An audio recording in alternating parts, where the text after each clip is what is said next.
Podcast Alley. This is Sports and More with Dean Millard.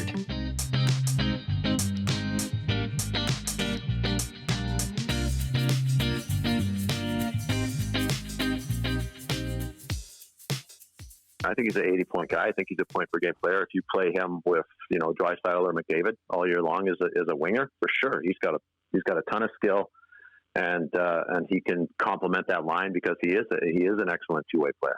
So, $6 million, it is what it is. But I think a good player is a good player, and if you can have, if you're starting your team with those three guys, you're in a good spot. And if you trade away Nugent Hopkins, you're going to have to replace him with somebody who is a good team guy who can get you 80 points and who plays really good two-way hockey. Well, you just had him. So I like him as a player, and he's a guy who he's a team leader. He's been here a long time. He's been through a lot.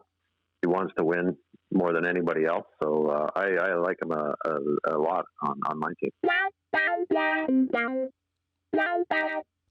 Hello there, and welcome to Sports and More, the podcast, episode number 44. Thanks very much for tuning in. On this show, almost anything goes.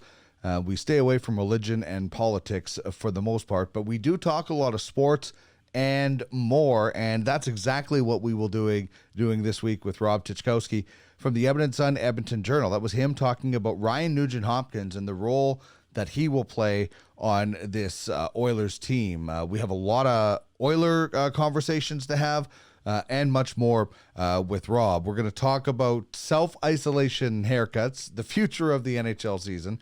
We'll dive into some Oilers-specific topics from the best players to the surprises. Frozen TV faces, something he was doing when they also did Scrum Lurkers with TSN. So kind of an interesting backstory behind that. A story about shirtless Greeks that you will not want to miss. Getting kicked out of a birthday party because he was too funny, and so much more. Your top three is about your favorite athletes, your top three favorite athletes of all time. And the poll question is about ticket prices when live sports return. Both of those brought to you by Ultimate Franchise Fantasy Sports. We'll get into that in just 1 second. But before we get into the meat of the show, I just want to pay a quick tribute to my Aunt Margaret, who unfortunately passed away on the weekend. She was diagnosed with COVID-19 a while back, just a short time ago, and unfortunately passed away on Sunday. She was an absolutely wonderful woman. She had an infectious laugh that lit up a room, and you just you couldn't help but laugh along with her. She was amazing. When she would come to visit, we were all so happy in our household because she was so good in the kitchen. The meals she would prepare, I know my mom loved it, my dad loved it because they got a break, and the baking that she would do, it was just amazing. She should have been a chef. She was so kind. She would always start with dear when she was talking to me. Hello, dear, or listen, dear. And it was evident when I was living with her in Calgary in the early 90s. My mom had passed away, and I just needed to get out of the city, and I moved out to Calgary, and I lived with her for a little while. I left the stove on one time when I went out to play tennis with my buddy Smitty. I came back, and she didn't scold me. She just started the sentence with, "Well, dear, this is what we have to do." And it was just, she just always seemed to know, I could talk to her about a lot of different stuff. So she will be very much missed here. I am so glad my wife and I, Trish, had a chance to visit with her last winter when she was in hospital and have a really good visit with her. And while I know she is going to be missed, I'm just so thankful. And I just picture that, where she is now, her little sister, my mom, and her are back together again visiting. So to my Auntie Margaret, we miss you, we love you. And to her immediate family, we're obviously thinking of you. So, all right, with that, let's talk a little sports. We're going to get into the top three in a second, brought to you by Ultimate Franchise Fantasy Sports. Fantasy sports are awesome. I miss them so much, and I can't wait to get back with Ultimate Franchise Fantasy Sports. They make things more realistic than ever. You will not believe how realistic this is. 23-man rosters, 27-player reserve list that you buy off scouts. Yes, I said buy. I'll get into what I mean with that in a second. Daily roster moves, wickedly unique playoff format. They are not just players on your roster, they're digital assets. This is what I was talking about. Use digital currency to buy and sell players. You build a championship team now, stockpile for the future.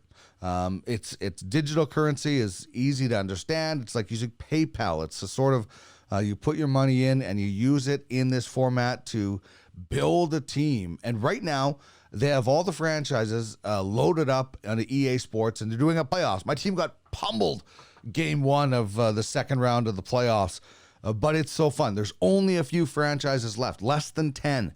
And there's only 31 available, meaning only one franchise in this whole platform will ever have Connor McDavid, unless they trade him like Peter Puck did with Gretter. So here's how you get in. The link is on your screen. If you're watching, get a pen, write this down. You go to airauctioneer.com/UFF sports -NHL -fantasy -franchise -auction. Open your free account, make your bid. You will be notified if you are outbid. In this format, you own the game, so get in the game with this wonderful format. It's just so amazing. Ultimate Franchise Fantasy Sports. It is truly where it's at when it comes to the fantasy game.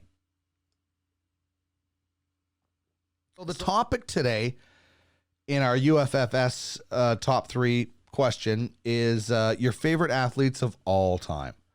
Not the best, your favorite athletes of all time. Hit me up on Twitter @DuckMillard. Let me know what you think. Who are your top 3? This is what I'm going with. Honorable mention, Dean Youngblood.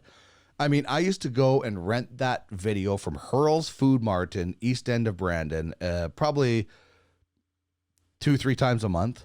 It was just insane how much I watched that. And, it's insane how weird that movie is. And I don't know who the technical directors were for some of it, but it's the best junior hockey movie ever made. So I'll mention Dean Youngblood. Number 3, I'm going with Cam Neely, Seabaz, also dominant power forward for the Boston Bruins, but Seabaz. Oral Hershiser, the Bulldog, number 2, with me in this one. I fell in love with this guy in the Dodgers in '88 when he dominated that season in the World Series. And Andy Moog, number 1. If anybody knows me, they know I am a ridiculously big Andy Moog fan. So much so that if you're watching, you can see he has his own wall. Jersey, hockey cards, pitcher, T-shirt. I'm a huge Andy Moog fan. So that is my top 3. Cam Neely, Oral Hershiser, Andy Moog. Honorable mention going to Dean Youngblood. Hit me up on Twitter. Let me know your top 3 favorite athletes. Would love to hear from you. And you can get more details about Ultimate Franchise Fantasy Sports. Head to www.uffsports.com. Simple. Get in the game where you own the game. I also want to tell you at Podcast Alley, we got a few other shows that you may be interested. We will have Rob Tychkowski one-timers a little bit later, some hilarious stories in one-timers as we get to know him better. Hattie Feltham and one-hitters on the Cannabis 101 podcast. He's from Square Foot Grow Systems. And this week on the Cannabis 101 podcast will be Melka LaBelle from the Green Generation Co. And we'll also have one-hitters with her. So you can find all of that at podcastalley.ca. All right, just before we get to our guest of the day, Rob Tychkowski of the Edmonton Sun and the Edmonton Journal, let's get to know him just a little bit with the bio.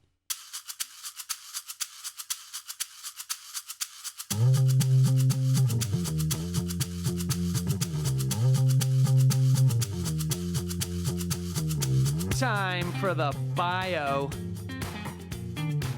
Rob Tychkowski was born in Smoky Lake, Alberta, and grew up in Edmonton. He graduated from Victoria Composite High School, and while at one point he wanted to be a plumber, a work experience trip and a conversation with a classmate and a counselor convinced him to pursue writing. He took the journalism course at then Grant MacEwan College in Edmonton, and his first job took him to Wetaskiwin, Alberta for 10 months. He spent 3 years up north in Fort McMurray, Alberta, covering the Oil Barons Junior A team, before returning home to Edmonton in 1989 with the Edmonton Sun. He now covers the Oilers beat for the Edmonton Sun and Edmonton Journal. Titch, it's great to chat with you as we are all sequestered at home these days. I guess first of all, how are things with you during this self-isolation? Have you cut your own hair yet?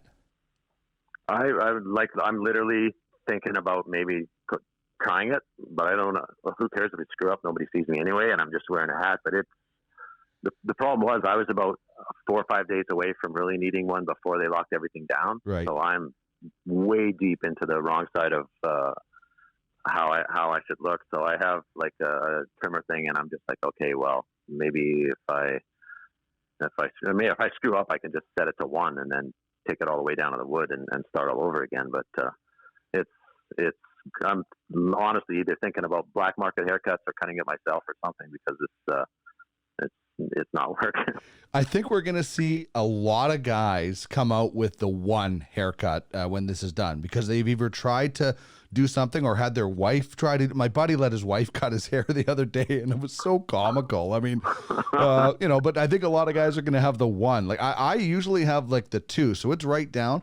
I'm just letting it grow.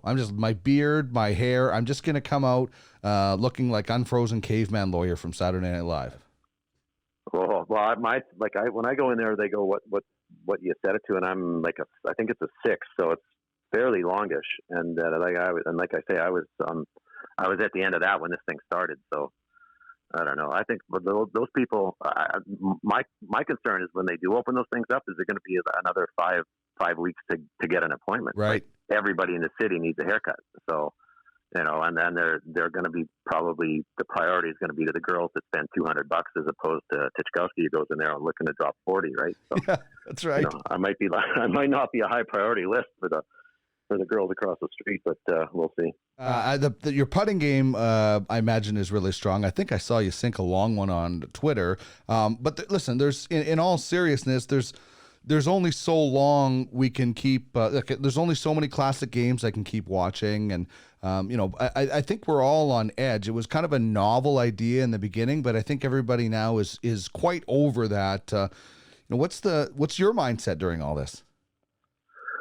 Yeah, like at the start of it, you got to do what you have to do because you saw what was happening in Spain and Italy, and you're thinking, good grief, if that happens here, we're going to be in big trouble. So let's all lock it down.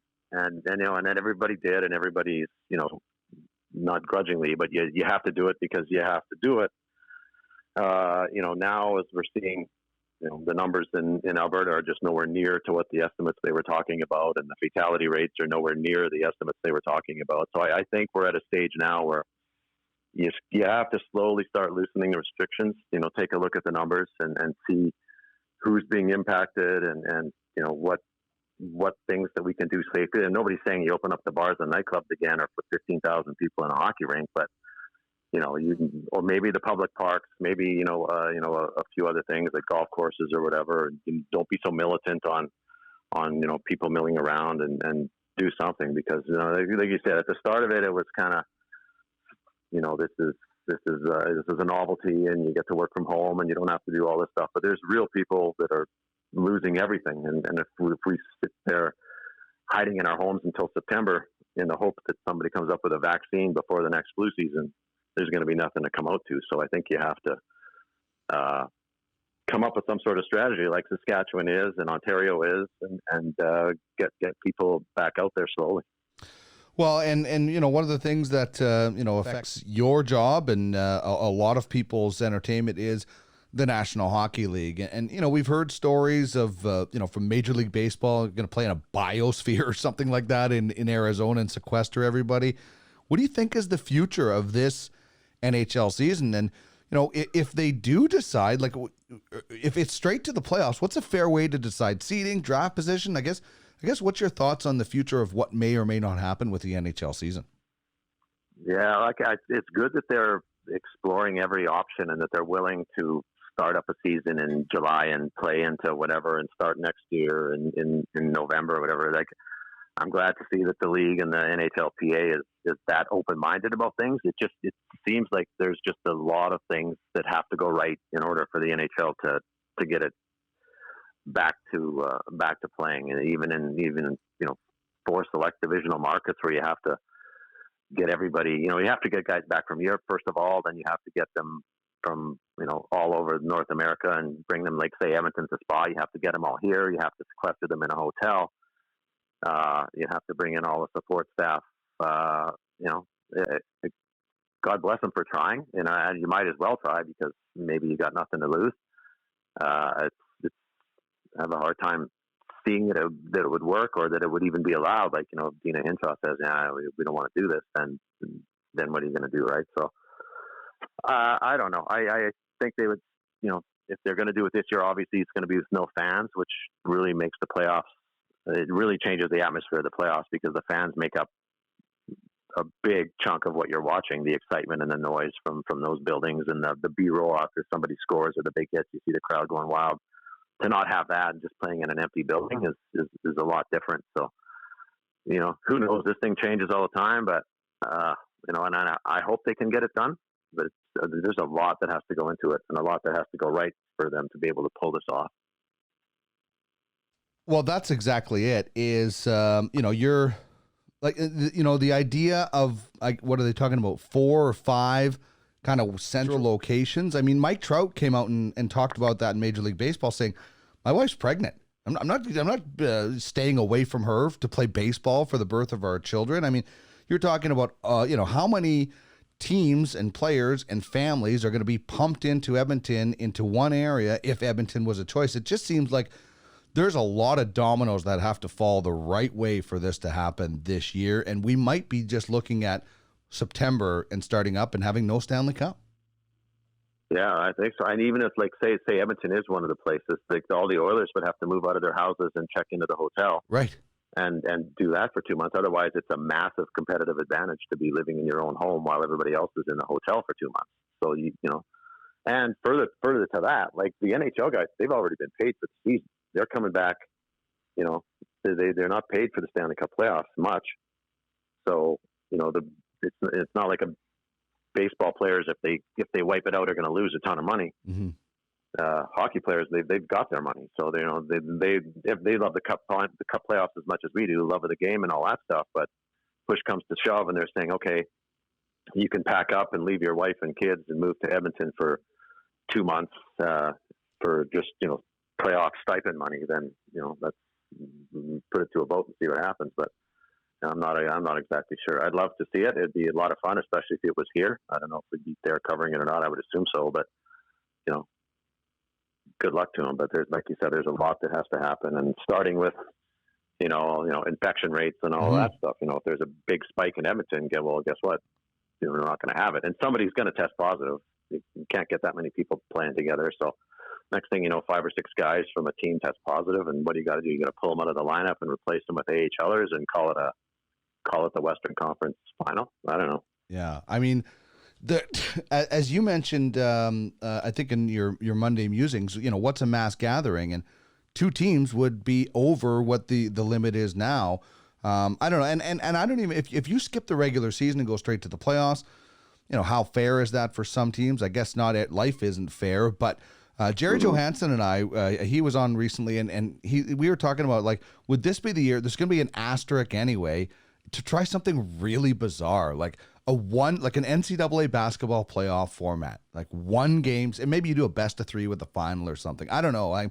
Don't you think there's going to be an asterisk beside the Cup winner anyway this year? Yeah, you could.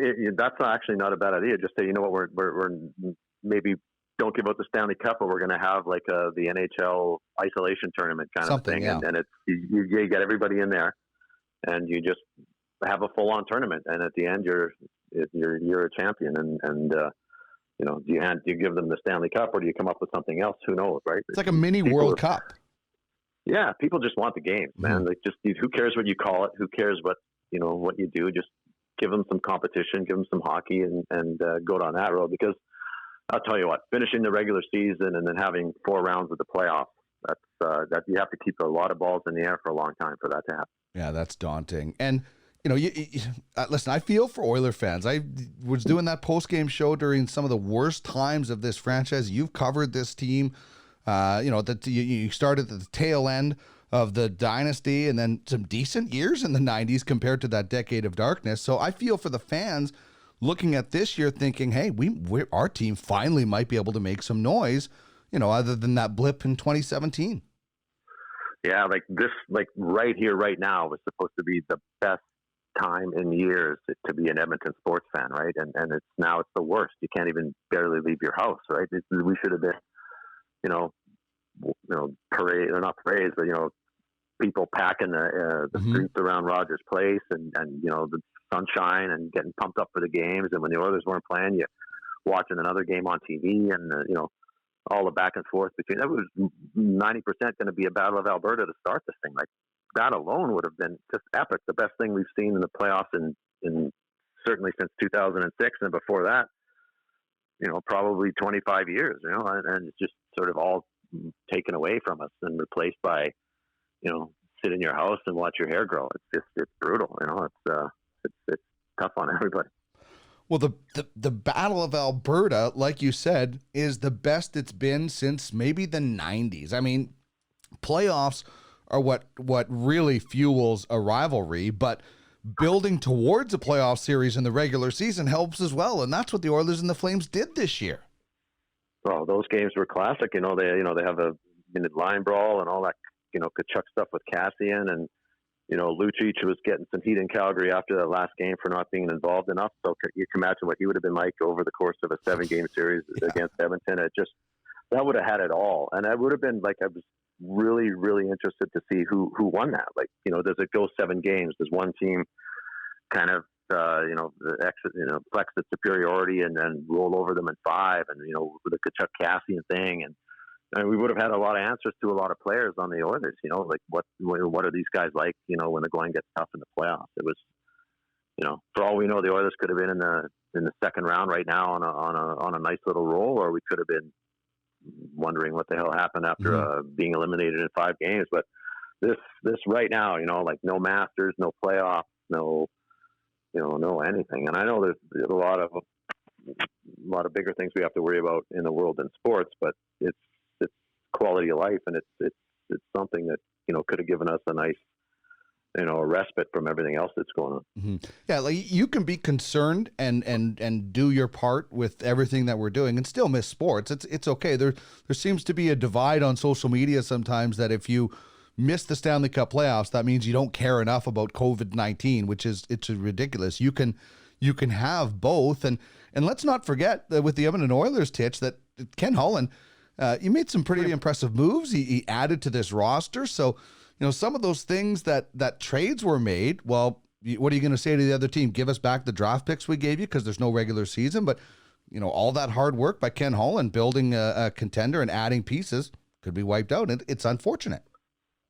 Oh, how'd you like to be a team that gave up a bunch of draft picks for a couple of rentals for your stretch drive, and they wipe out the season? Like, oh my God, it's that's I guess you couldn't really see that coming, but boy, that sucks because you mortgage your future a little bit for the now, and then there is no now. So that's tough. But yeah, you're also right about people on social media. You're not allowed to say that you wish you could play golf. You're not allowed to say that you wish you could watch hockey, because that means that you want everybody to die, which is the most idiotic thing there is, right? Like I leave my house twice a week, and I've got my spray bottle of alcohol, and I spray my hands, and I social distance and all that stuff. I do my part, but it doesn't mean you can't wish that there are other things you could do, right? Like they have to start easing some of this stuff, because people are just going to go stir crazy.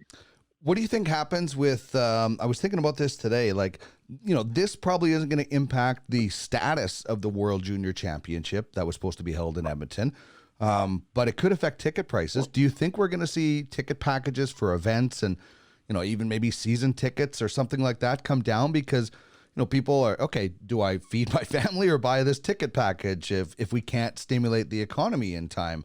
Do you think we'll see a decrease in some of those prices because of this in the future? Yeah, I think it's hard to imagine that there wouldn't be something along those lines just for that reason too. Like, a lot of people, small business owners and employees, like the service industry and hospitality industry accounts for a lot of jobs in any city, right? Restaurants and bars and hotels and all that stuff. So a lot of people are going to be hurting big time when this thing is over, and you're suddenly saying, okay, can you buy a couple of hockey tickets at $200 each to watch this? And not only that, some people anyway are going to be more cognizant of do I want to sit in a gathering of 15,000 people? Right. So I think that in order to get people into their buildings, teams are going to have to be creative somehow, and they're going to it's hard to imagine big organizations like the Oilers rolling back their prices, but I would be very interested to see that when this thing's over and the season starts, say they call it off and start on schedule next October. And, if they left the ticket prices the same as they are right now, how many people would actually be there? Because, it's a different world when we come out of this thing, that's for sure. And a lot of the things that were normal before are not now. And people are taking a hard look at a lot of aspects of their life. And the disposable income for hockey might be one of them. No doubt. As for this team that you do cover on a regular basis, let's chat about them a little bit. McDavid, Draisaitl, best duo in the NHL since? Well, probably. You want to go back all the way like Yager and Lemieux? Well, would you say Crosby, Malkin? Crosby and Malkin. Yeah, I would. Yeah, that would be that, and then prior to that, then yeah. I mean, these guys are just ridiculous, and not even when they play together. Just the one guy's on one line sometimes, and you spread out the attack, or you put them together, and they dominate. It's ridiculous. Yeah, the emergence of Draisaitl has been pretty. Like, everybody knew what McDavid was, and that he was going to be kind of the next Crosby, the next the superstar of the league. But Draisaitl, holy cow! And you have to remember that these guys are still both very young, and they still are going to 4 or 5 years before they even really hit their full-on prime. And you got Draisaitl got the size and the weight and the confidence now, where he can kind of go into a game thinking, I can be the best player on this team. I can be the best player in this league, and that confidence is huge. And then you have your other center being Connor McDavid. You're just the Oilers are so close to being, they have so many of the ingredients, or two of the primary ingredients they need to get this thing to the next level. That if they look after it properly and add the right supporting pieces, like this could be a team with the Stanley Cup window 5, 6, 7 years. It's amazing when you think about the Oilers and the Penguins. Both franchises have had 2 waves of generational players. I mean, you look at the Oilers, you have Gretzky and Messier, Curry, all these Hall of Famers. You look at Pittsburgh with Lemieux and Yager, as you mentioned. Yeah. And then both franchises down the road get another wave. I mean, Lemieux and Gretzky are in top 5 all time of the players, and Crosby and McDavid could join them as well. And then there's Draisaitl and Malkin. I mean, both these franchises, despite some dark times, have been incredibly lucky. That is amazing, because there's no other team that's even had some have had one, like, Boston had, maybe you could say Oren Esposito, and the Canadians had a bunch of their guys. And Leafs, I don't think they've had a guy win the scoring race in about 100 years. Like, they've been around forever, and they can't do it. And here you have, not only do you get Gretzky and Messier and Curry, but guess what? You get Connor McDavid and Leon Draisaitl. That is amazing that 2 organizations can do it twice. You would hope, for everybody's sake, that Edmonton can do with McDavid and Draisaitl what Pittsburgh did with Crosby and Malkin, because to have a couple of runs would be pretty spectacular for the city. So aside from the top 2, McDavid and Draisaitl, and you're right, Draisaitl just emerging as the consensus likely Hart Trophy winner if they were going to hand that out. What do you like about the rest of this Oiler team? What impressed you about this team this year compared to, the ones that, you and I covered in the past? I think they have,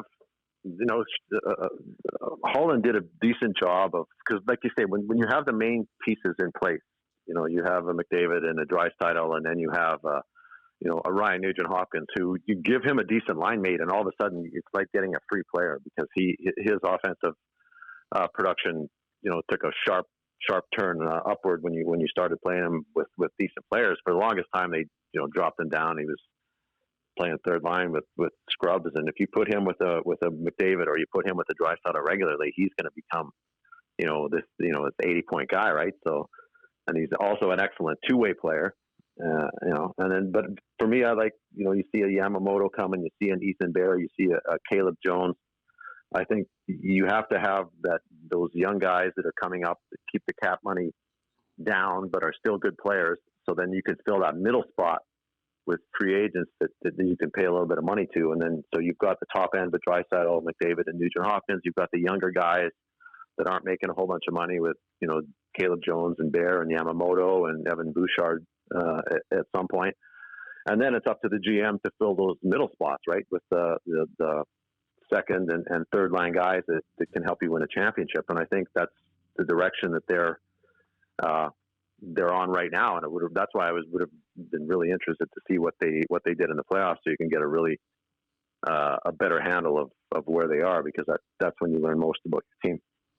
Well, I like that you brought up Ryan Nugent-Hopkins, because I wonder, in your opinion, what is Ryan Nugent-Hopkins? I certainly think he's their best two-way forward, the best the Oilers have, or can he be a point-per-game guy? Like we've seen, first of all, I think, like a lot of guys, he was rushed to the NHL. He really could have used another year in Red Deer. For sure, but where do you see him now? What's his full potential? I think he's an 80-point guy. I think he's a point per game player. If you play him with, Draisaitl or McDavid all year long as a winger, for sure. He's got a ton of skill, and he can complement that line, because he is an excellent two-way player.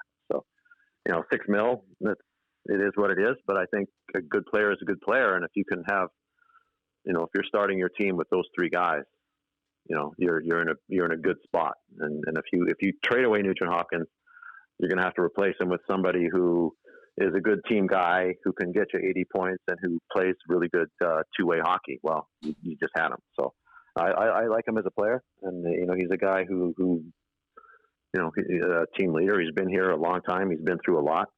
He wants to win more than anybody else. So I like him a lot on my team. Yeah, and I think he's really shown some incredible potential this year with, like you said, you not only give him good line mates, but consistent line mates. I mean, the amount of different line mates that Ryan Nugent-Hopkins and coaches that he's had over the last his whole career is staggering. Yeah.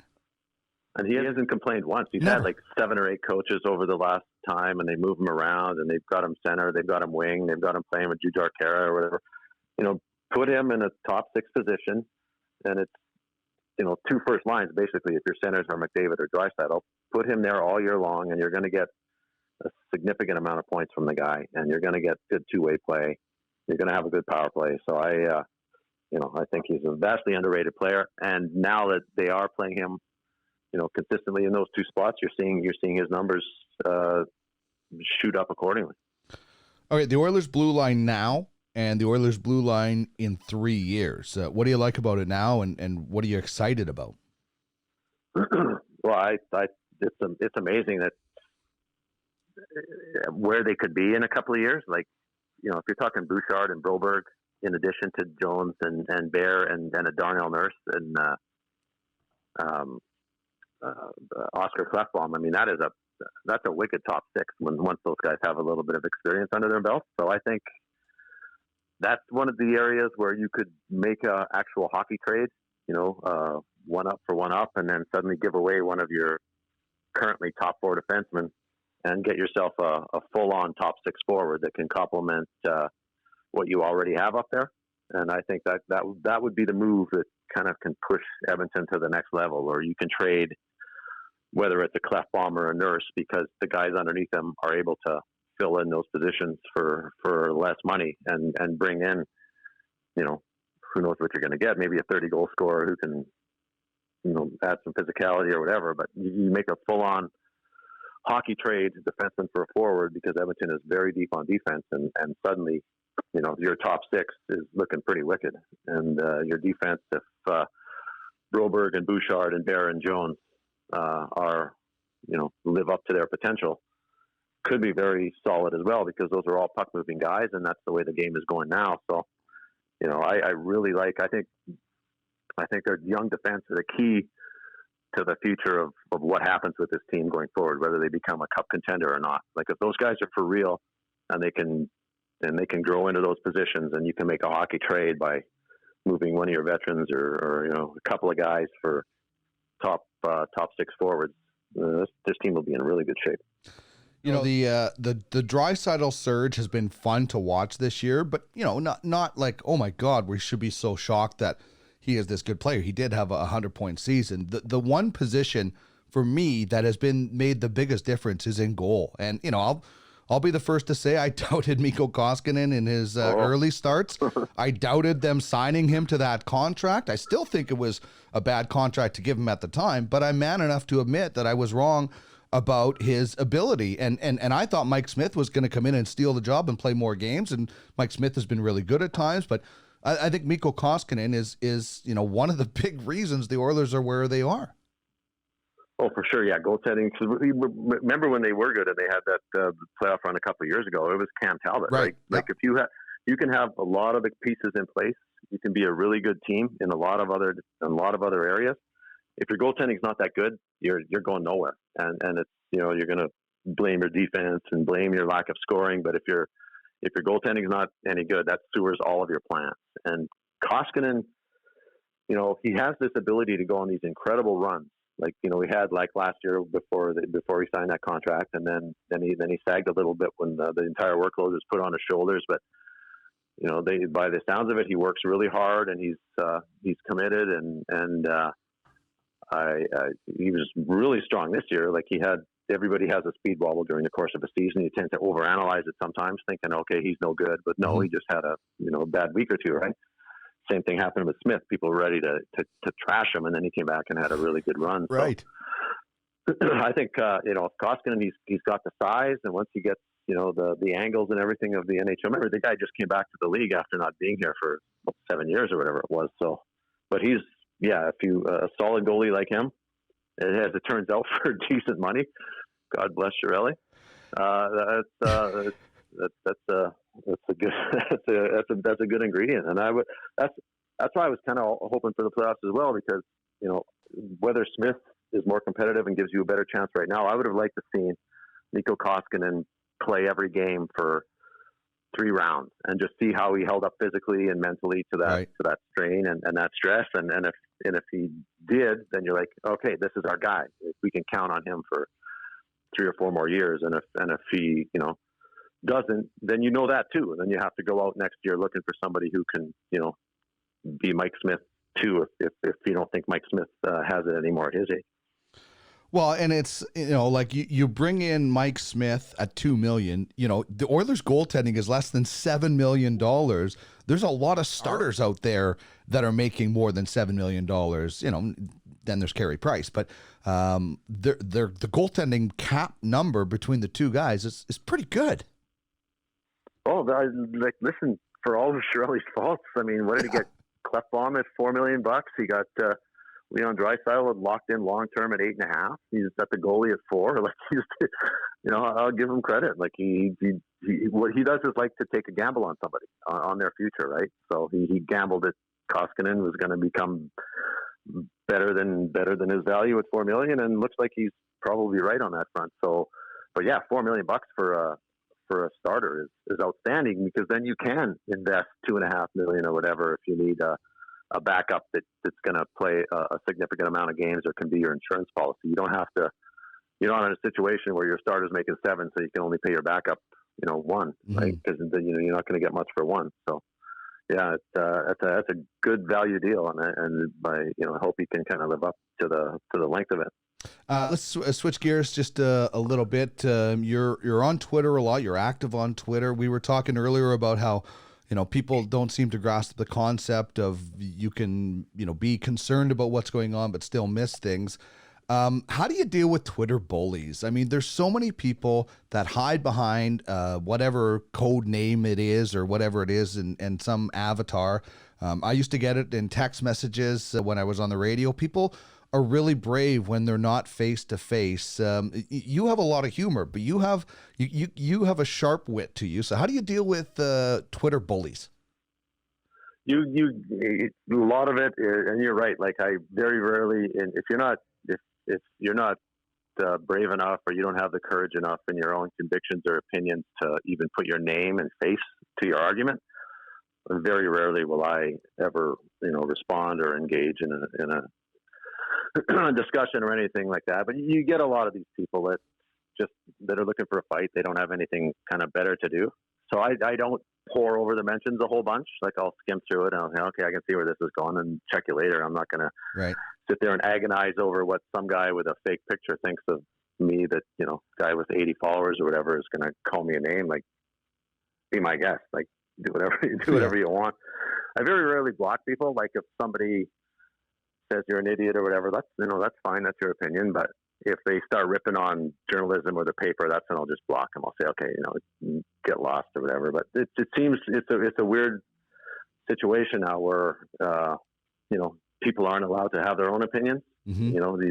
Somebody has to jump out and shout them down and call them names or try and bully on them. And it used to be back in the old days, it was, the fascists on the right who would not allow anybody to have any free speech. And now it seems to be going the other way. Like if you disagree with anything somebody on the left says, you're a racist or you're homophobic or you whatever. Well, you're not the case. You're just asking questions or making observations or whatever, but you're kind of not allowed to do that anymore because everybody jumps on everything you say. So like I say, I don't worry too much about all the mentions or whatever. Sometimes it turns into especially with the golf. I don't know why that touched the nerve, but even then, most of the responses were just so stupid though that like I was just like there was nothing to argue about. Like I point out like listen, dude, this is as safe as you can get. Like there's 100 things we're allowed to do right now that aren't a tenth as safe as golf, and you're saying that we shouldn't be able to golf, and your only argument is you're an elitist or how can you think of golf during a pandemic? Well, those are stupid arguments. If it's safe, it's safe. Mm-hmm. Like don't come crying to me about whether you do or don't like golf or camping or whatever else they're shutting down. Like come up with an argument to tell me why it isn't safe, and then we can talk about it. If you're just going to call me names, then see you later. Well, that's the thing. You can say, listen, Rob, I disagree. I don't think golf courses should be open, and leave it at that. You don't have to say you're a moron or your paper sucks or, whatever. Like you can disagree with people in a respectful way. And I think it's gone way past political parties. Like it's gone from one side. I think it's just people in general think they can just get away with saying anything about you or your opinion or your family. I mean, the amount of people that go after pro athletes and their families is just staggeringly ridiculous. Yeah, I'm surprised even some of them are on it. Yeah, but I wouldn't be. Like you're not allowed to have a differing opinion anymore. It's like, how about you think there shouldn't be golf and I think there should be golf, and nobody's an idiot and nobody's an elitist and nobody's a racist and nobody wants everybody to die from COVID-19. Let's just agree to disagree and point our arguments. You can say, okay, well, people gather in the parking lots and, that might be a concern, and there's going to be no public washrooms, so that might be a concern. Okay, that's a discussion that you can have. Sure. But if you're an elitist, how can you think of golf in a pandemic? Well, shut up. Like, honestly, if you don't have an argument, don't join the argument. Yeah. That's the way I look at it. I sometimes I go between block and mute. I mean, like if somebody's coming up and yelling at you on a street corner, you're not going to just sit there and take it. You're probably going to do something. Yeah. That's where I look at the block and the mute. If they're really offensive, then I block them. If they're just kind of like moronic and whatever, and I'm like, I'm just going to mute this person so I don't have to deal with them anymore. Yeah. But they're. If you mute it, then they don't have the satisfaction of knowing that you even read it. Like that's why if you don't respond or don't block. It's just basically this is some idiot yelling into the darkness, and he doesn't know if you even read it or if you even care about it or even whatever. You just fire it out there. As soon as you start snapping back at him, he's like, "Oh wow, I got this guy's attention, and he's talking to me now, and people are watching. I'm gonna call him some names and start a fight." If you just ignore him, then sometimes that hurts worse than replying to the guy and saying, you got your head up your ass. Yeah, it's a good point, and there's different ways and different ways of dealing with it. The one thing I love how you use Twitter is frozen TV faces. Because and this started in retaliation. Well, I shouldn't say retaliation, but in response to the scrum lurkers that TSN was doing. Yeah, that was exactly it. Like they've been doing that scrum lurkers thing for a long time, and like I purposely, even before scrum lurkers was a thing, I would never stand behind the guy because I didn't want to be in the TV thing. So. I was always kind of never wanted to be in scrum lurkers anyway, and I've never been on it myself. But this thing came out with Jay and Dan, and some people were upset by it because, like, quite honestly, we're in there asking the questions and getting the responses that they're running on their show. Like we're helping them get their quotes, and in turn they're turning around making fun of people, right? And it's easy to. If you don't know the camera's on you, it's pretty easy to look stupid, right? Sure, yeah. When you're, you don't know that they're zooming in on you and making you look like a goofball. So I came up with that idea probably about a year ago, and I thought, it'd be funny to do this, and I just didn't say anything about it. And Spec was always getting riled up about scrum lurkers, so I said, okay, I'll do it once. So it's pretty easy to do. You just you get a big screen and you pause it in a stupid looking face and you put it out there. And so I ran a couple, and Rashad wasn't too happy about it. And then eventually Jay Onright ended up calling me to talk about things. Right. And it was funny because he was like, "Hey man, scrum lurkers is a joke. It's not a big deal. And frozen TV faces is a joke. It's not a big deal. So just so you know," and I'm like, "Yeah, dude, this isn't a hostile war or anything." Right. Yeah. You're doing something funny and I'm doing something funny, and no harm, no foul. So Jay Onright and I were kind of fine with the levity and the spirit of it. And I think other people from watching from a distance thought it was kind of this, angry blood feud between between Post Media and TSN. But really it was, it was just fooling around, something to do. And once there was no more scrums, that thing was quickly put to rest, I guess. Yeah, no kidding. I thought it was funny, and but you're right. If you're, sometimes, and for that reason, I stopped chewing gum in scrums because I didn't want the camera to catch me chomping on a piece of gum beside Oscar Clefbaum or something like that, because you don't know what the other camera is picking up in that framed shot.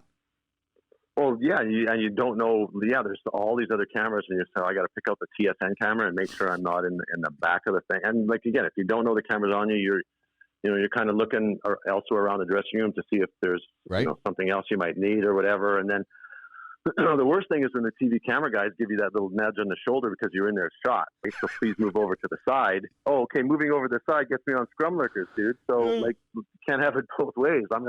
If I can't stand behind the guy because I'm worried about ending up on scrum lurkers or to the side, I'm going to stand in front, which guess what is in TSN shot. So, there was a little bit of that here and there, like people not wanting to move over for TSN. But again, we're all buddies and we're all in the same boat together. So, we work it out and nobody has any hard feelings. Rashad took it bad though. He didn't like being on there. I think he's, he would talk to me at the rink every day, like, "You're going to keep doing these? You're going to keep doing these?" Probably. I mean, it's probably hard on my PVR because you have to stop and rewind and get a good one, and where they're right. And eventually I was trying to come up with different themes. Well, then you start getting picky, right? Yeah.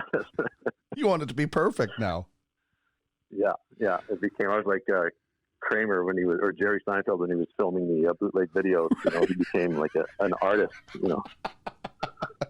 That's exactly it. I was going to ask you this later, but I'll get to it now. Strangest thing you've seen in a media scrum, and you're right. The camera guys versus print guys has always been a dynamic. There was a guy who used to cover the Eskimos for The Sun. who my camera guy, I think he either had a pen in his ear or a pen in his notepad that my camera guy tried to move. He dropped an F-bomb and Danny Machocha was like, what's going on? I think you probably know who I'm talking about, but sure, yeah. What's the strangest thing you've seen in scrums? Because there's a kind of a weird dynamic of where you can stand. I mean, there was one reporter in Edmonton, my first day, told me I was in his spot in the old Rexall Place dressing room, and there's weird dynamics in media scrums sometimes. In your spot, I probably know who that one was too. Yeah, exactly. RB with the initials. Yeah, that was it. Yeah, okay. The weirdest thing ever was remember the World Track and Field Championships when they were here back in, I think it was 2000. 2001, I think. Yeah. Yeah. So anyway, I got really sick during that thing because there's people from the Congo and Japan and all over. Like I had COVID before COVID was even a thing, right? I had this wicked pneumonia going on, and I was really sick. When it was over, I had to go to get my chest X-rayed, and I was like laid up for forever. But I was in the middle of the World Track and Field Championship, so you couldn't call in sick, right? It was the biggest story ever. So I was like on 3 hours sleep and just dying and hacking and the whole deal. But anyway, they had like a mix zone, and it was really hot, like pushing 30 degrees when that event was taking place. And they all herded us into this one little box that is probably 10 feet by 10 feet by 10 feet. And it was a square. And then the athletes would just come around outside the square, and then you would go up to the rail and kind of talk to them without, leaving your little pen. And I guess it's custom over in Greece and Italy in this, but they had all these dudes that were in there with no shirts on, all these reporters. What? Big, hairy, sweaty dudes, and it was hot, so they would take their shirts off. And you're, like all sandwiched in there together, and there's these four guys from Greece with no shirts on, with their notepads and microphones, and I'm like, dude, it's like this is not how we do these things. It was the most, and I'm dying anyway, right? I was sicker than a dog, and I'm standing next to sandwiched between two guys from Greece with no shirts on. I was just like, when is this thing over? Get me out of here, man. Oh my goodness. I can't imagine how long that scrum must have felt like. Oh, it's forever. And it was inside with no AC. Like it was just sweltering hot. And it was all these shirtless dudes, and we're waiting forever for these athletes to truck by. And I'm like dying, and I'm just like, oh man, I do not want to be here right now.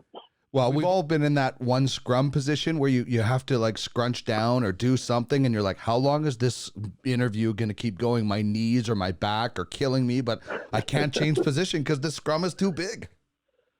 Yeah, if you're in like the front row and you're kind of crouched down a little bit, you're in this 7-minute squat, and you're like, okay, you're starting to shake, and you're worried about being on scrum lurkers too on top of it, so you try not to look like an idiot. But it's there's more to it than people think. Even standing there with your arm extended for 7 or 8 minutes on a long scrum, it doesn't seem like much, but you start shaking and you can't really turn because you're all jammed in there together. And some people don't have proper scrum etiquette where you're supposed to turn to the side as opposed to standing square up and boxing everybody out like you're going up for a rebound.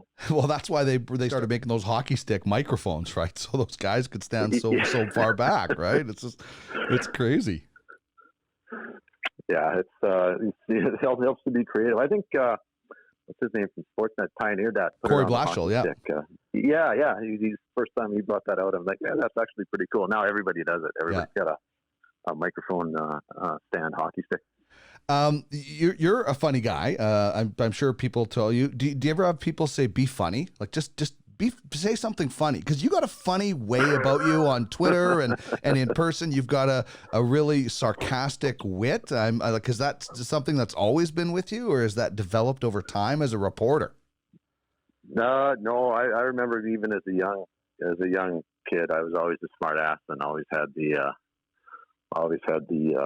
jokes. It was weird. It was like a memory of, I was like 7 or 8 years old and hanging out with some buddies in the neighborhood, and we were going over to this other kid's place, and he had like the Big Joe sports camper and all that stuff. He had the whole rig and GI Joes and the whole thing set up in a sandbox, and it was a really cool setup. So like me and two buddies are going over there to see this kid's GI Joe set up and the Big Jim sports camper and the whole thing, right? And apparently I'm just cracking jokes, right? And I didn't even know I was doing it. And this kid was taking offense to it. He's like, who's this guy with jokes all the time? And I'm like, what? What's your problem, right? And I, driving the thing, and I made it the crack about something else. And he said, like, dude, one more smart ass comment and you're out of here. And I'm like, what is this? Is this guy for real? And then, like, within 5 minutes, I was kicked out of the yard for making too many jokes. I have no idea. I have no idea what happened. I'm walking home. I'm like, are you serious, man? The guy threw me out for making jokes. But, I do.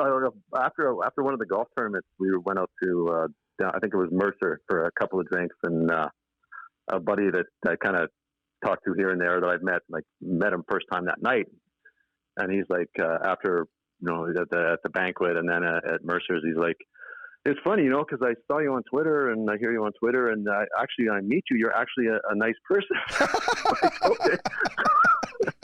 I'm going to have to go back and reevaluate, how sarcastic and cynical I am, because apparently I'm much nicer in person than I appear to be on Twitter.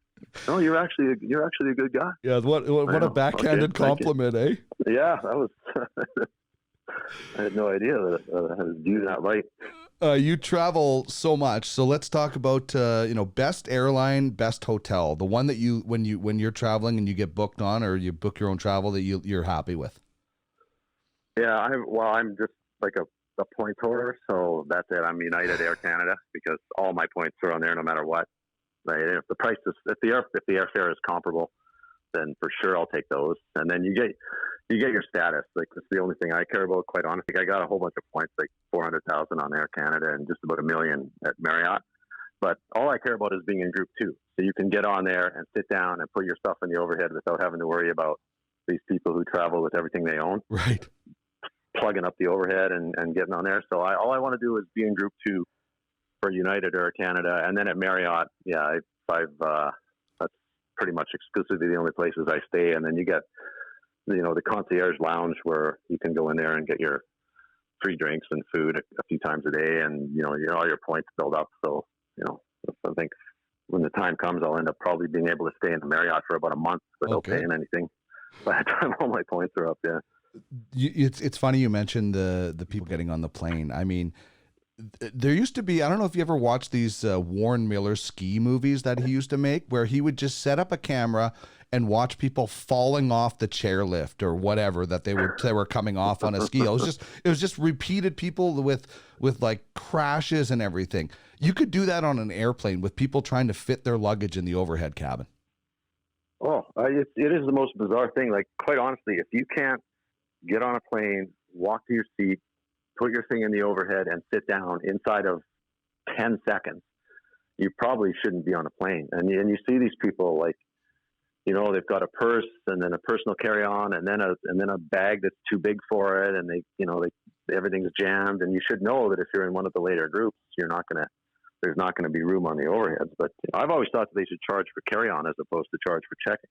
Oh yeah, that way that would speed up everything, right? If you, instead of charging $30 to check your bag, it's $30 to carry it on, and then everybody's like, yeah, because the people are just wanting to save money, right? $30, I got a bag, I don't want to pay this, throw it away or whatever. But in terms of efficiency, man, it's frustrating. You get on that plane and you're waiting, 25, 30 minutes as these people struggle, and then you're going from the back and looking for overheads and stuff's hanging out, and not everybody's a flyer, right? Like, not everybody knows the kind of the rules and the protocol and everything like that. Some of these people are on there for the first time, but man, there needs to be a better way, because if you just leave it to the human nature and the intelligence of humanity, it's going to work out the way it is, which isn't very well. Yeah, listen, I can handle the person that's on a flight for the first time, but you see so many of that. You're like, there's no way this many people are on their first flight. It just happens too often with people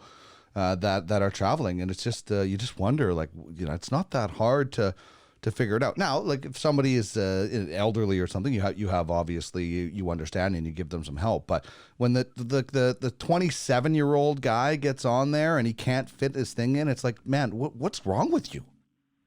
Or the guy, like they say, if you have a backpack and a carry-on bag, your carry-on goes above you and the backpack goes at your feet, right? So there's room for everybody.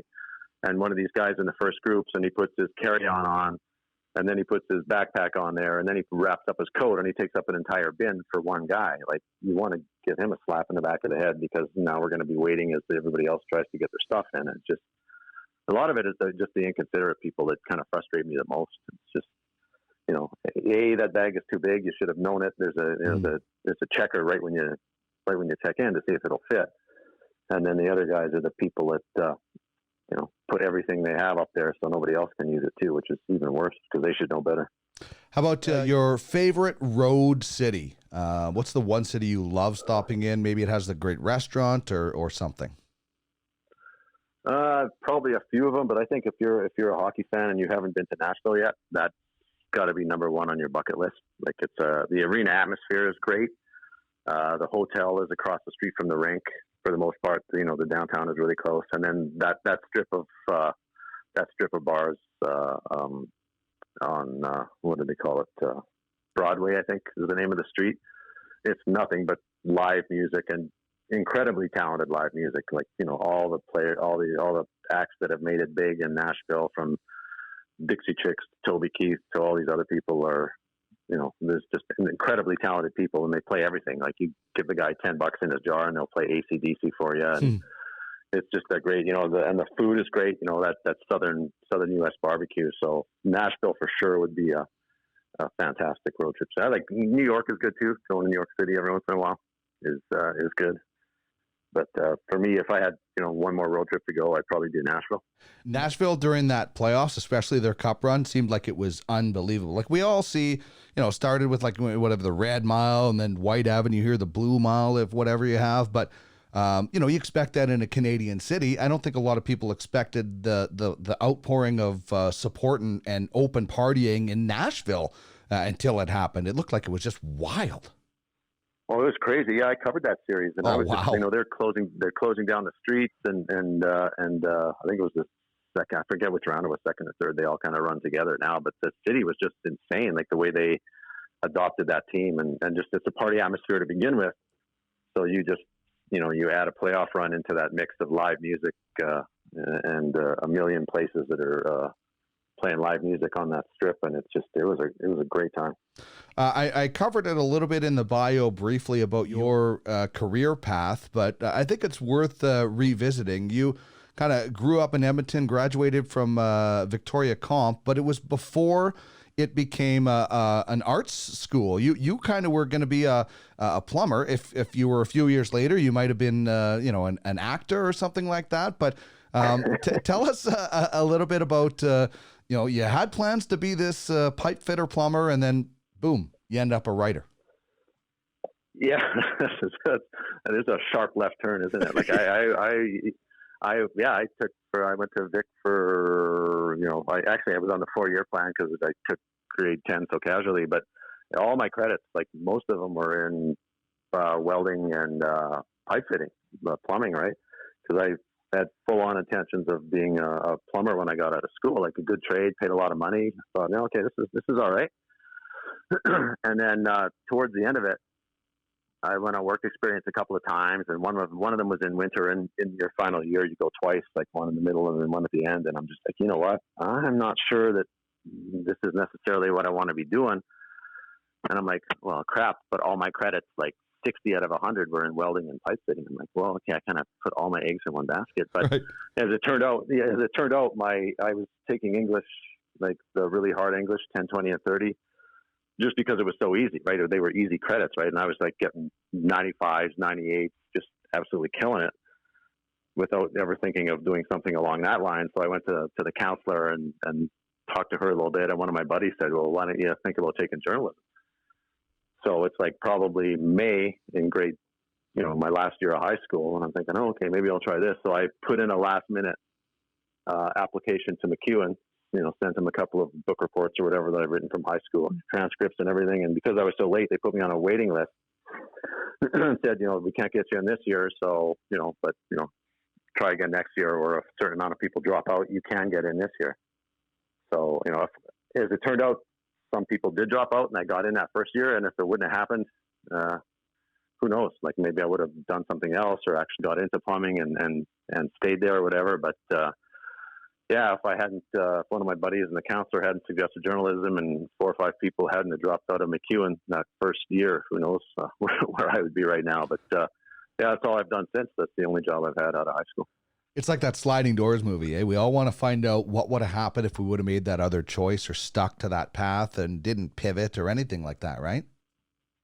Yeah, it'd be interesting to see. Like, for all you know, you're just a very happy plumber, right? Yeah, like, who knows? Maybe have your own company. Like, I can still, like, do a lot of, I could solder some pipe and change a toilet, and probably wouldn't legally be allowed to weld because it's fairly dangerous. But, yeah, I would know what to do, right? So, some of those skills stay with you.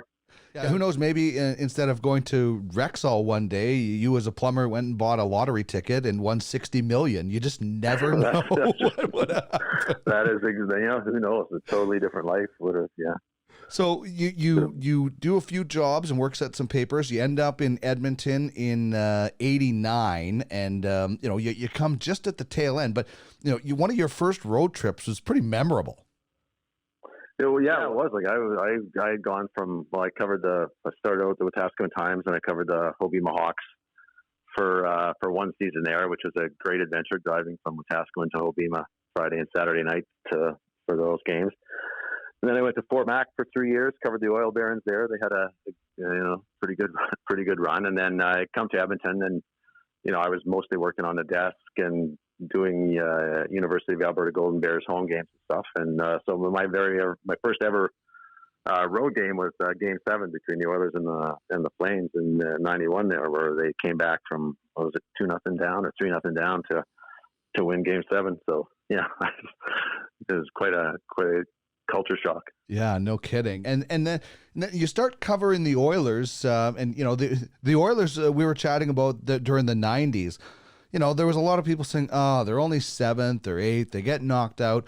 But when you compare that to the decade of darkness, it was like going to the Stanley Cup final every year, and the teams that they played. Like, listen, I was a Dallas Stars fan by then because I'm an Andy Moog guy. So, as you know, I probably have a restraining order against, or Andy Moog probably has a restraining order against me for all the stalking that I've tried to do with him. But I was a Dallas Stars fan by the '90s when he was there, and those rivalries were legendary. The Colorado ones, the Cujos. I mean, the '90s Oilers were, when you think back on it, they didn't win a lot, but they were entertaining and they were competitive. Oh, I tell you what, the city would have taken those teams forever, considering what they had to go through for the last 13 years there. But yeah, I mean, those Oilers Dallas Stars series were epic. Like, the entire league would turn an eye to Edmonton and Dallas and say, wow, like, that is a hell of a series. Like, they just went at it tooth and nail, and they had, like, you're talking Mike Modano and Zubov for Dallas, and Doug Waite and Bill Guerin for the Oilers, and there was some really, really great personalities and some incredible hockey. Ken Hitchcock on the other side, and just the way the city of Edmonton, in there hasn't been a lot of it, so maybe a lot of people don't really recall what it was like in going to the playoffs every year. But once the warm weather hit and the games were for real, man, this city went crazy. Like, there was nothing but Oilers, and it was so much fun to be a part of that. And the hockey was great. It was always a tough flight. Edmonton to Dallas is not an easy get. And in the early days, you were playing, I think they were still in Reunion Arena for a couple of those series, maybe most of them, which was a terrible rink, and the ice was just awful. And Denver too was they were talking Sakic and Forsberg, and it was like you say, the Oilers would only go 1 or 2 rounds, but there was an exciting 1 or 2 rounds. Man, they got their money's worth out of those playoffs. Yeah, and then you like, listen, for me it's a terrible memory, but Marchand scoring on Andy Moog for a lot of Oiler fans was their Stanley Cup moment during the '90s. Or you look at that Cujo save against the Avalanche. I mean, there were great memories, and you would see, like, I got here in '03, and even then still they were playing the Stars.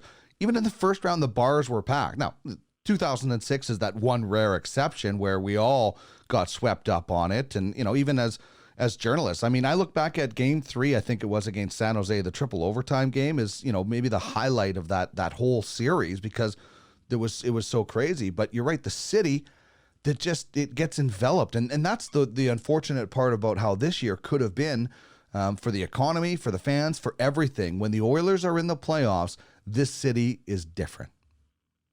Oh, and it was 90% going to be Oilers Flames. Like this Battle of Alberta, the way that regular season had gone was going to be, you know, it would just shut down the whole province, and it was going to be earth shattering and very revealing, you know, on, you know, what the Edmonton Oilers were all about, what the Flames were all about. You know, Lucic against Neil in the playoffs. You know, what was Lucic going to be like?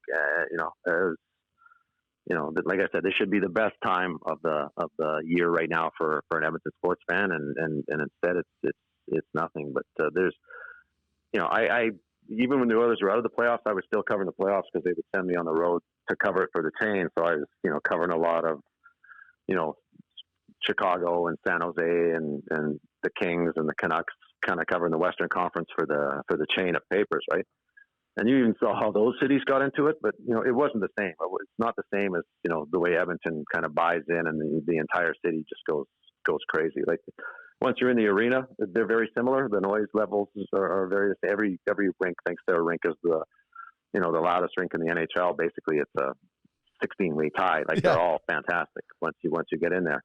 But once you get 2 blocks away from the arena, that's kind of where it trickles off big time in the States.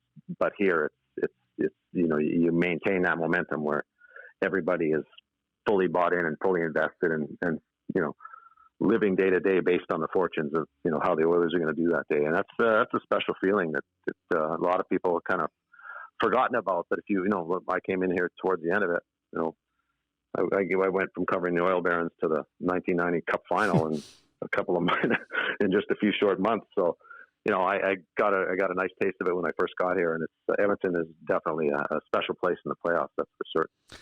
All right, so that's a great rivalry, the Oilers and the Flames, and another great rivalry, and we'll wrap on this, Rob, but another great rivalry that you and I pay close attention to is one you mentioned earlier, Tiger versus Phil, and we're both big golf fans. You know, we kind of were able to watch that Big Four era. Remember when it was Tiger, Phil, VJ, Ernie, and I thought it was awesome. Now, I wasn't around to watch Jack or Arnie or some of these guys, but I did get to see the Big Four. I don't think golf is as good as it was then. Right now, that's just my opinion. Maybe there's more parity, but I don't know if you would narrow down the biggest four right now, but specifically Tiger, Phil. Which side do you fall on? What did you love about it? I know being a big golf guy, this has some interest for you. Yeah, I was always cheering for Phil against Tiger, just, you know, being him shooting left the way I did, and I liked him. He was a funny guy, and Tiger, he's more approachable now, but in his prime, he was kind of really cold and standoffish and you know, kind of somewhat arrogant a little bit. So I was always on the Mickelson side, but you know, both of those guys, like they brought color, you know, which was something that's maybe missing today when you see like you know, Dustin Johnson might have a little bit of it and some of that, but there isn't really a guy who's as colorful as Phil or you know, who has the aura of Tiger and even, you know, Els and those guys. They have like a personality about them, which, you know, you don't see now. It's kind of, I wouldn't say cookie cutter, but you know, I don't think who's the most colorful guy on the PGA Tour right now who's an elite player, and I'm not really sure who that would be, right? You know, John Daly was, you know, back in the day was something else. He was at a PGA championship that I covered in whenever, like I don't know, 2008 or something like that, and he had an exemption because he had won one before, right? So instead of playing a practice round at the course in it was Southern Hills, Tulsa, Oklahoma, and it was wicked hot. Like it was southern states in the summertime was brutal. It was pushing 40 degrees or whatever. So Daly's like, I'm not playing a practice round unless I can take a cart. And they're like, well, it's the PGA, you're not taking a cart. So he says, screw it, I'm not playing a practice round. So he and his buddy, who owned a course nearby, that's where he did his practice rounds because he could wear shorts and drive in a cart. So he didn't play any practice rounds. And then he rolls into Southern Hill having not played it. And he's right around the first or second round lead. That's how talented that guy was. But if he ever applied himself, he would have been an absolute superstar, right? And then he ran out of gas because he's out of shape and everything. But and I think he missed the cut. Yeah, I think he was tied for the hanging around the lead after the first day, and then faded big time after that. But it just shows you like how much skill he had and how little dedication he had. And if he ever could have had that Tiger Woods focus and discipline, he could have been better than Woods. I mean, he hit it a ton, and he had a short game that a lot of people don't give him enough credit for, but he was very good on that side of it too. Yeah, a lot of people just focus on the long drives, but his hands around the green were legendary. And yeah, he was outspoken and obviously did what he wanted. His book is a really good read. Speaking of read, that's the one guy golfers are outspoken about right now in their condemnation of Patrick Reed and all the, like, this guy is like, seems like the poster boy for everything you don't want in golf. Yeah, I'm surprised that, and he's got some buddies on tour, but everything you read about him, he just comes across as just not being a good person, right? Like, who knows? I don't know the backstory to everything, but cutting off his family and the allegations of cheating and stealing in college, and just not seeming to care that much, right? Like he's just, I'm going to go out there and screw you, and if you don't like me, yeah, and I've heard some guys talk about, oh no, he's a decent guy, but maybe they're only looking at it from a superficial perspective or whatever. But yeah, I read some stories about him, and everything I've read it just hasn't been very flattering. So never pass judgment on the guy until you meet him. But from what I've read and heard, he doesn't seem like he'd be one of my favorite guys on tour. Well, I just go by the fact that so many guys came out against him when the whole bunkers brushing away the sand thing happened before the Ryder Cup. I mean, I don't know what that would have been like. Obviously it turned out, but I just go by the fact that so many guys came out against him. Tells me that this guy obviously, I've never seen that before. I've never seen everybody unilaterally almost come out against this guy in that situation. Yeah, and it was good at the Ryder Cup too. The fans were the Europeans were all over him every time, which is a fun event. Like the Ryder Cup is a beauty, but that's the one time when you can kind of let it go. But yeah, the Europeans they jumped on that big time, and of course the fans feel the fire and everything. And he's just, yeah, you can't do that stuff. Golf's a game where you err on the side of caution, and if you made a mistake or whatever, you own up, and it's supposed to be a game of honor. And if you're a guy out there who's trying to get away with something, man, it's tough to shake. It really is. Well, yeah, golf is a game of honor, and honor goes past the golf course into life. So if you don't have a lot of honor, there's not going to be a lot of respect thrown your way. Well, like if you say you're playing with a buddy and you catch him cheating, are you ever playing him for money again? No. Yeah, exactly. Yeah, you never shake that. Like, sorry, dude. Yeah. So. Titch, this has been a lot of fun. Excuse me. Thank you so much for joining me on the show today. Continued success in your self-isolation haircuts if you go that route, and hopefully we are back to some sense of normalcy in the next little while. Thanks for having me. I appreciate it. Fills up today, and don't be afraid to edit out the parts where I ramble on or sound stupid. So feel free to take the editor clips to it. Which parts would that be? What parts? Most of them, from Hi Rob to Thanks Rob. There's a lot in there that is, leave on the cutting room floor. Yeah. All right. Thanks a lot, man. All right. Thank you. Roly-poly, baby, don't clench your teeth.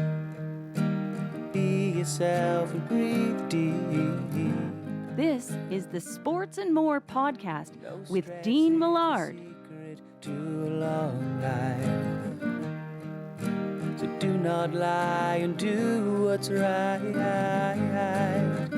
Always have humility, but do your best to succeed. That's the wonderful sounds of Sweet Bejesus, Roly-Poly Baby, written about a great guy, Jack Dabbs, who will one day become a great musician in his own right. But that's from Sweet Bejesus, their debut album, Policeman's Creek. You can find it on Apple Music, and big thanks to those guys for allowing us to make them the official band of Sports and More. All right, Rob Tychkowski was so fun. He had me in stitches during that interview. It's just so entertaining. You hanging around that guy, and imagine getting kicked out of a birthday party because you were too funny.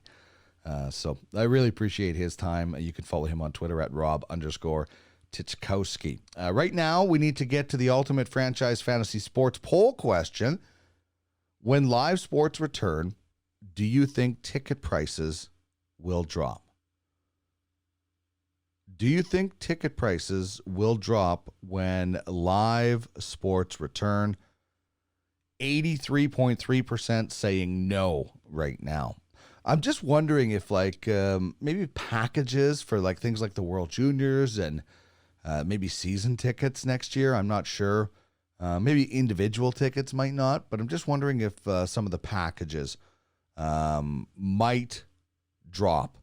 I don't think that the World Junior Tournament is going to be affected as far as getting it in. I know the Ivan Hlinka Gretzky was canceled, but I just wonder about ticket prices. So hit me up on @DuckMillard to have your vote on Twitter. Let me know what you think. Do you think ticket prices will decline once live sports return, whenever that might be? And that's going to wrap things up for us on the program today. Or wrap things up for me. I guess I'm the only one here. So weird just to think of that. Anyway, I hope you enjoyed the show. Please subscribe if you did and leave us a review. And to those who have left us reviews, particularly on Apple, we really appreciate it. I got a chance to read some of them recently, and I appreciate the kind words. Feel free to send me an email if there's somebody you would love to hear on the show, and we'll try to reach out and get in touch with them. If you would like to advertise on the program, please reach out to me at sportsandmorepod@gmail.com. Although now is not really the right time to be asking people for money. That time will come. But I do ask you to support your local businesses as much as you possibly can. Thanks so much to Rob Tychkowski for joining me on the program today. It was so much fun. We will have one-timers with Titch a little bit later on in the week. He is such a funny dude. Follow him on Twitter at Rob_Tychkowski, and a great writer too. He really does come up with some great stuff. I leave you now with another little ditty from Sweet Bejesus, the official band of Sports and More. This is The River is Low. As we say goodbye, playtime is over. The river is low, it's joining me down here, and the sun beats my soul, and there's no shelter around here, and I'm so dry and lonely for home.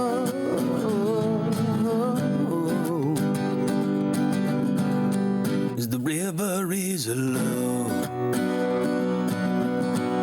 Through all of my travels, and all I know is a heartache and gravel. Make your own luck, so I've been told.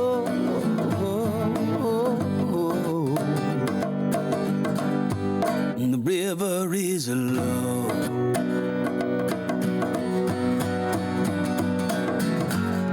A piece of wood floats by. Does that mean she say goodbye? Hi, just because the level is low doesn't mean she has to just up and go. Oh, I'm so high. The river is low. Despite all my weeping and these clothes,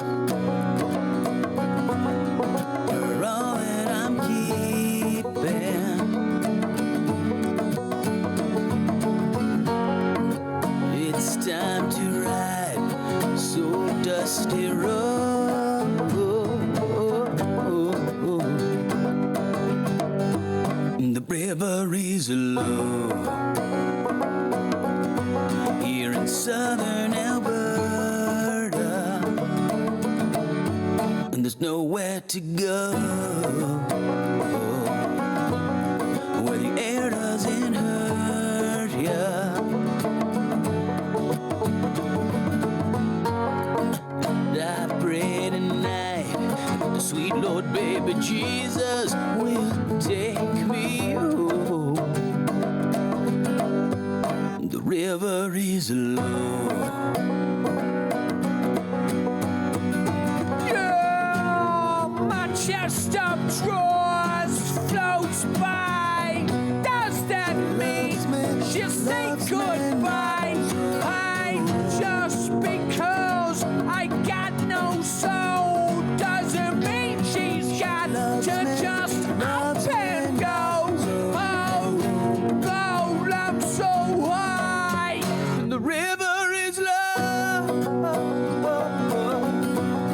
It's joining me down here. And the sun beats my soul. And there's no shelter around here.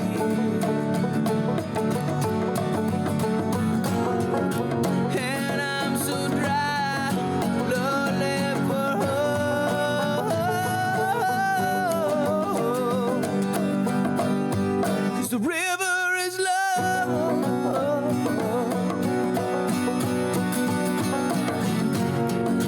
I'm so high, shockingly high, relentlessly high. Isn't there another rest in there?